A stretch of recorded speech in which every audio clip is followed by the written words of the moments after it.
ബഹുമാന സ്നേഹം നിറഞ്ഞ സത്യവിശ്വാസികളെ, ഉമ്മമാരെ, സഹോദരിമാരെ, സഹോദരങ്ങളെ, കരുണാവാരിധിയായ പടച്ച റബ്ബ് അല്ലാഹു തആല നമുക്കെല്ലാവർക്കും നല്ല ഒരു ജീവിതം നൽകി അനുഗ്രഹിക്കുമാറാവട്ടെ.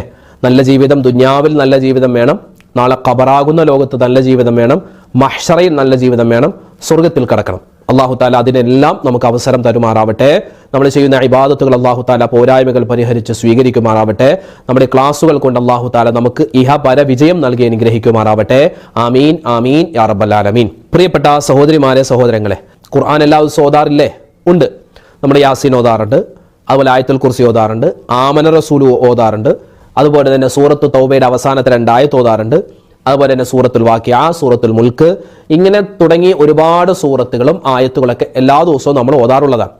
അപ്പോൾ ഖുർആൻ എന്ന് പറഞ്ഞാൽ എല്ലാ പ്രശ്നങ്ങൾക്കുമുള്ള ഒരു പരിഹാരമാണ്. ഖുർആനിലെ ചില സൂറത്തുകൾ, ചില ആയത്തുകൾ, അതൊക്കെ നമ്മുടെ സാമ്പത്തികമായ, ശാരീരികമായ, മാനസികമായ എല്ലാ പ്രശ്നങ്ങൾക്കുള്ള പരിഹാരമായിട്ട് ചില ഖുർആൻ സൂറത്തുകൾ, ചില ആയത്തുകളൊക്കെ ഉണ്ട്. അതൊക്കെ നമ്മൾ പലപ്പോഴും ഓതാറുണ്ട്. അൽഹംദുലില്ലാഹ്.